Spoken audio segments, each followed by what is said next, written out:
Most people never get rich for one humiliating reason. They quit while they are still hand cranking the machine. That is the part almost nobody wants to hear, because it is not glamorous, it is not fast, and it does not flatter your ego. In the beginning, your money does not look powerful. It looks small, it looks late, it looks like a joke compared with the life you think you should already be living. You check your account, you look at the market, you see a few $1,000s moving around, and you feel insulted. So you start believing the lie that the problem is the machine. It usually is not. The problem is that you walked away before it ever had a chance to turn over. I have spent my life watching people misunderstand wealth because they keep measuring it with employee eyes. An employee sees progress as a straight line. You work one more day. You get paid one more day, you work one more year, you get one more year's salary. Linear effort, linear reward. That is useful for survival, but it is a terrible mental model for freedom. Capital does not behave like salary. Capital behaves like a machine. At first, you are the one doing all the work, you bring the fuel, you tighten the bolts, you keep the thing alive, it coughs, sputters, and barely moves. That early stage is so discouraging that most people never make it past it. They want the sound of a finished engine while they are still dragging parts across the garage floor.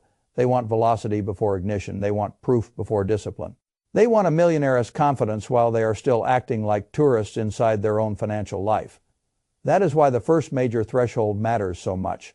Not because $100,000 is some magical royal number. It matters because around that point, the machine stops looking dead.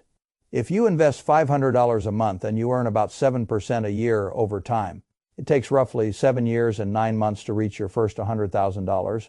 Most people hear that and feel immediate disappointment, almost 8 years. That reaction tells me exactly why so many people stay financially fragile for life. They are not losing to mathematics. They are losing to psychology. They are addicted to visible reward, and wealth is built in the part of the game where reward is invisible.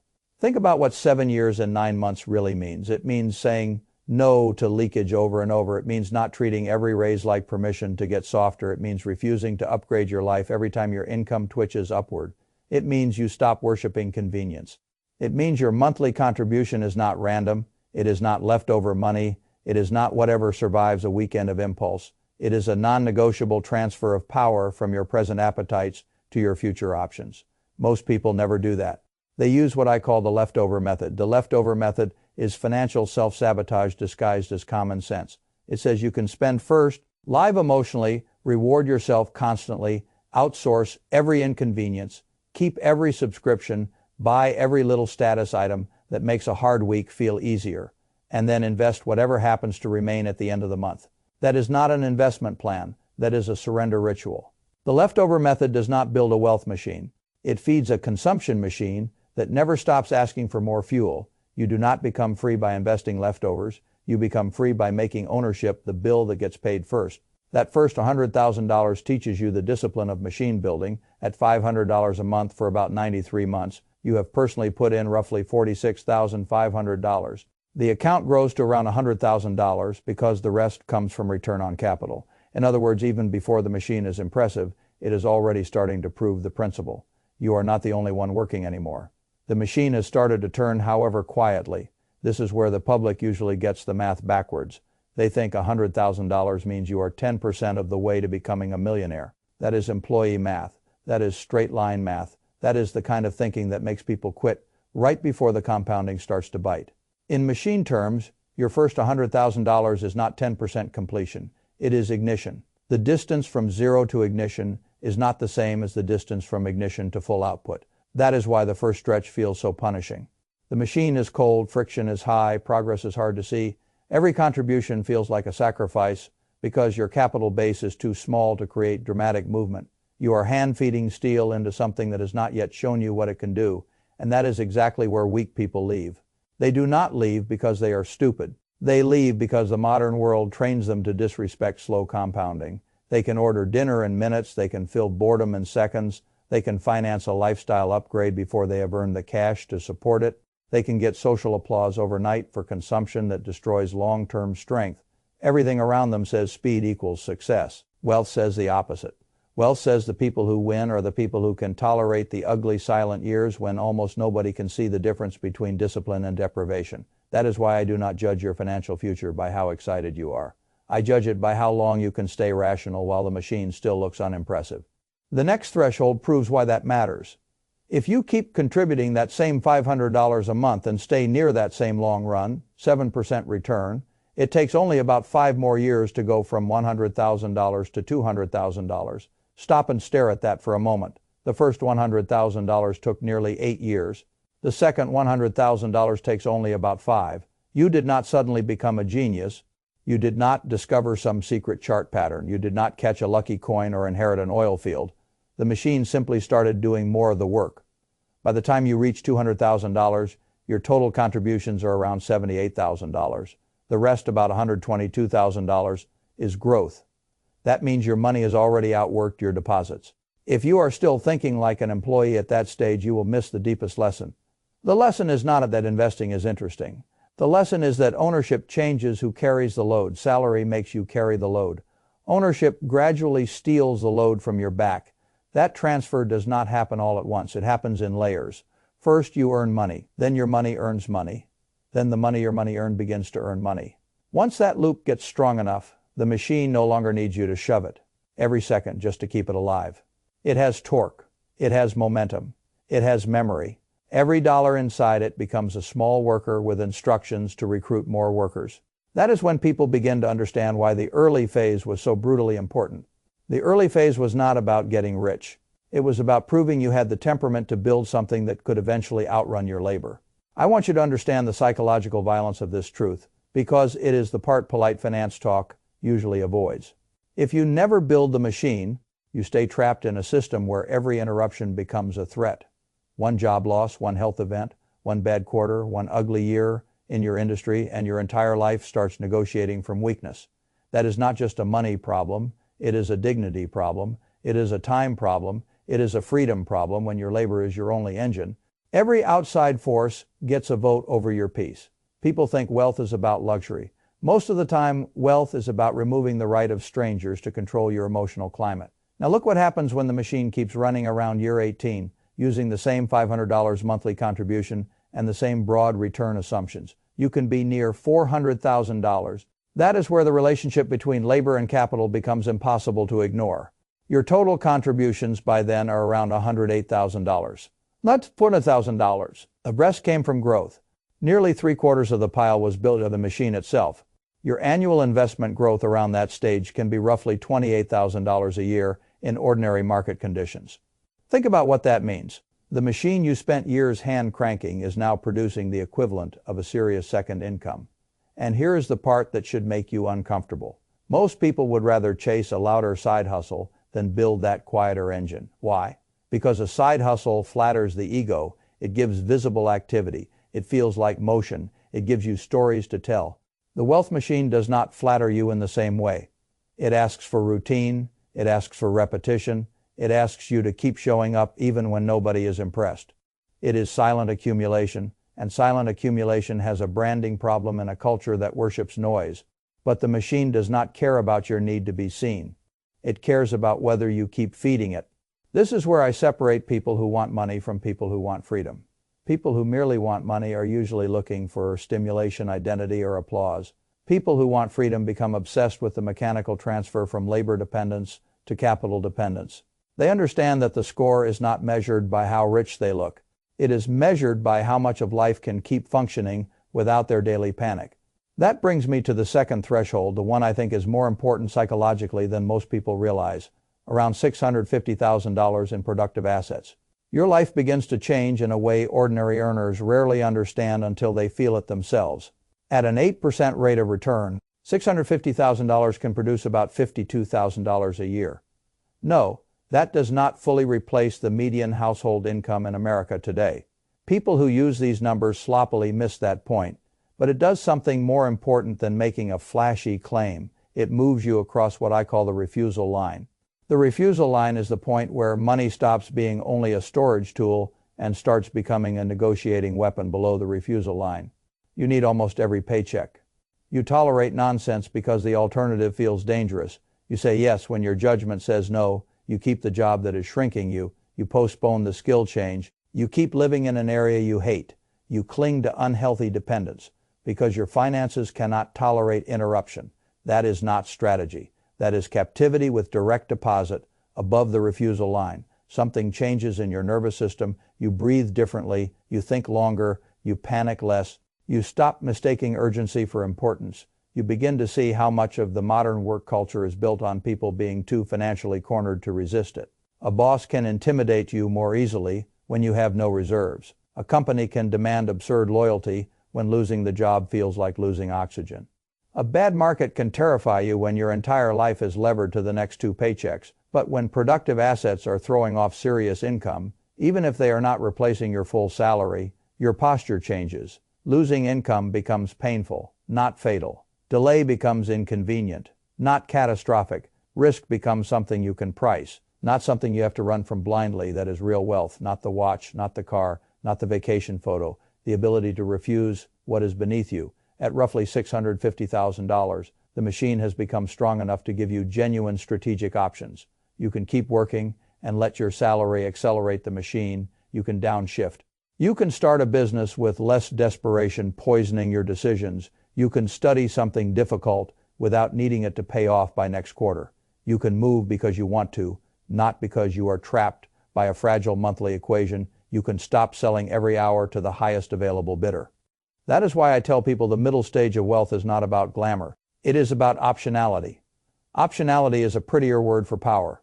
The person with options walks into the room differently from the person who needs immediate approval, immediate income, and immediate stability from everyone around him. There is another reason this threshold matters. It changes your relationship with fear. When you have no capital, every risk feels existential. Starting a business feels insane. Switching careers feels reckless. Taking a sabbatical feels irresponsible. Asking for time to think feels indulgent. But much of that fear is not actually wisdom. It is scarcity wearing the costume of maturity. Once capital starts carrying part of the load, you discover that many of your supposed convictions were just symptoms of financial fragility. This does not mean you become careless. It means you stop being ruled by panic. That is a different life. Now, let me be precise, because I do not like fantasy. I am not telling you to spend recklessly because your portfolio hits a certain number. I am not telling you to assume 8% shows up on command every year.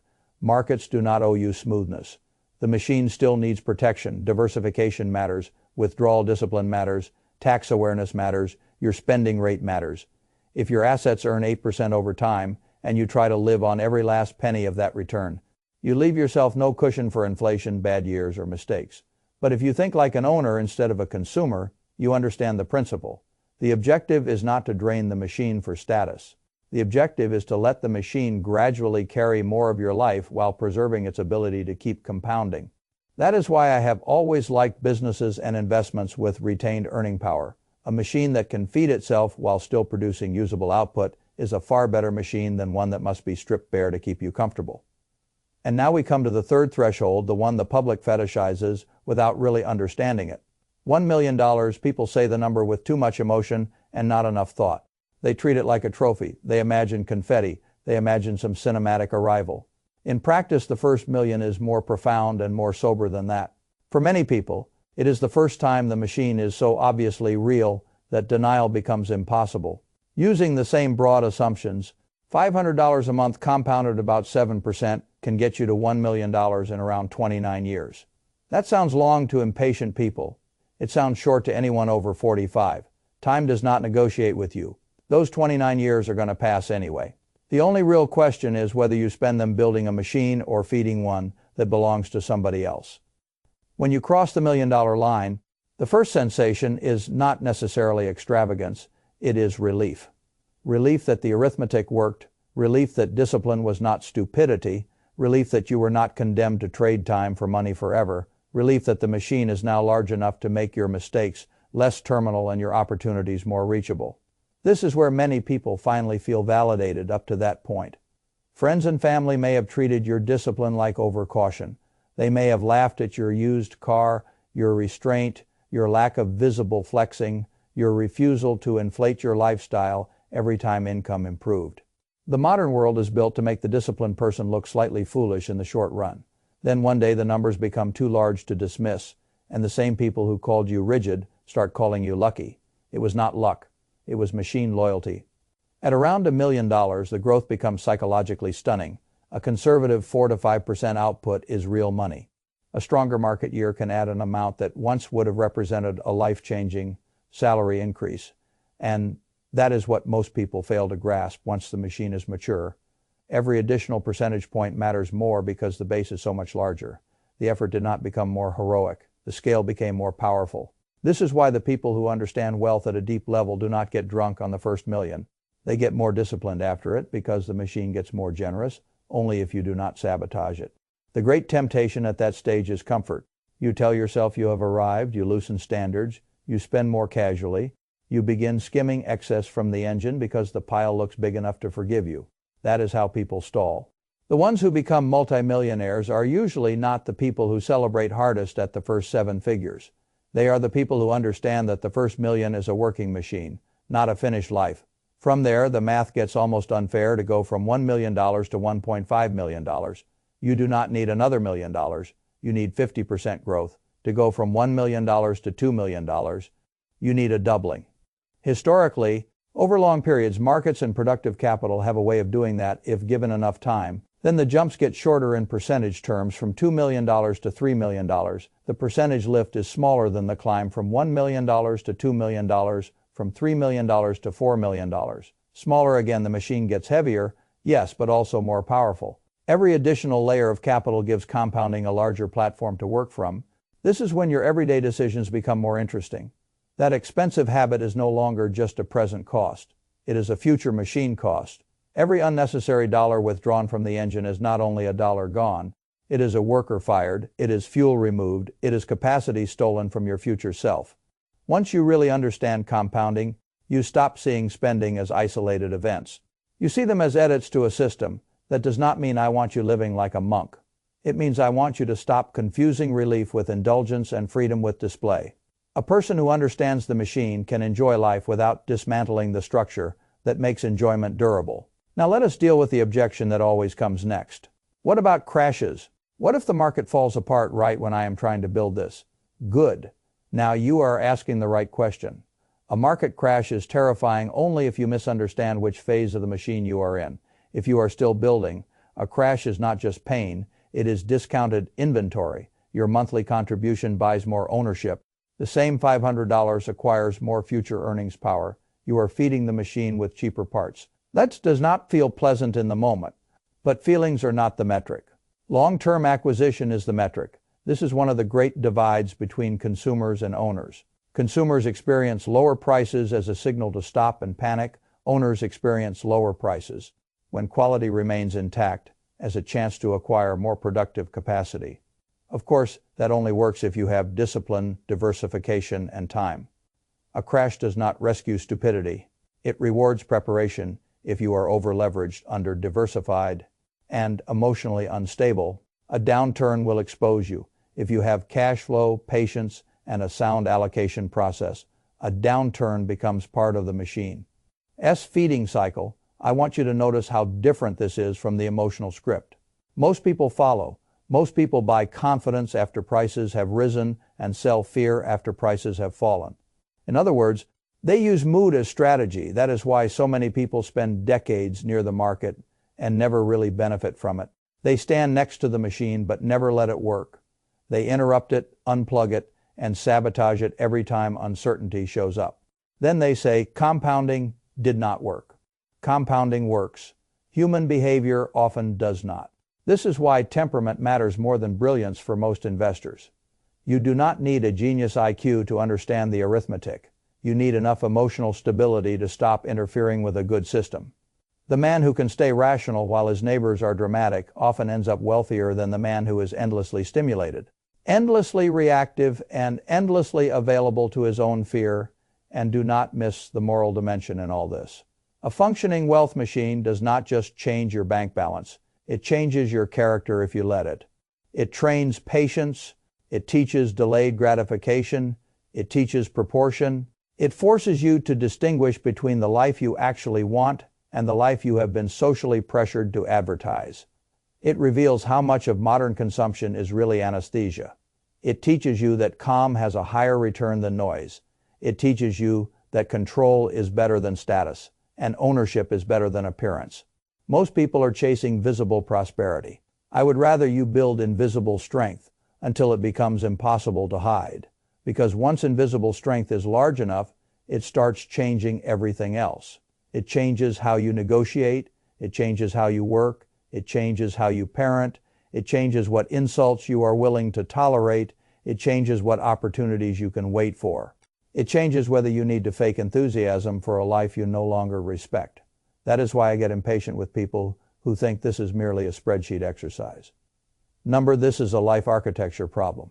You are deciding whether your future will be powered by wages alone or by a machine you built with discipline over decades. You are deciding whether your days will always require permission from the next paycheck. You are deciding whether fear gets to sit at your kitchen table forever. The three major thresholds are not just financial at $100,000. You prove the machine can start at $650,000. You discover the machine can defend you. At $1 million, you realize the machine can outlive your daily labor and begin shaping your life on its own. That is the sequence, ignition, defense, autonomy. Most people never reach the third because they disrespect the first. They want autonomy without ignition. They want freedom without routine. They want outcomes without systems. They want applause for plans they never fund. They want to feel rich before they have built the engine that makes richness durable. I do not want that life for you. I want you to become the kind of person who can feed the machine when it is boring, protect the machine when it is growing, and resist draining the machine when it becomes impressive. That is how ordinary earners do extraordinary things. Not with drama, not with prediction games, not with one perfect year, with repeated rational transfers from consumption to ownership until the arithmetic becomes too powerful to ignore. So here is the real test. When you leave this conversation, you have two choices. You can keep living inside the employee illusion, where every raise disappears into lifestyle inflation. Every month begins at zero. Every financial decision is made under emotional pressure, and every dream is postponed until some vague future version of you finally gets serious. Or you can start feeding the machine, not when you feel ready, not when the headlines calm down, not when your income doubles. Now, because the brutal truth is this, 29 years from now, the clock will not care whether you hesitated. The years will pass, markets will rise and fall, your body will age, your appetite for stress will shrink, your excuses will sound less convincing, and one day you will either be standing next to a machine strong enough to defend your life, or you will be staring at the wreckage of decades spent serving urgency, comfort, and other people, engines. That is the door. Walk through it, and the early years will feel slow, unfair, and almost invisible. Keep walking, and one day the machine will begin pushing back. Keep walking longer, and it will defend you. Keep walking longer still, and it will do what salary never could. It will buy you the right to say no. If you understand the value of that, you already know what to do next.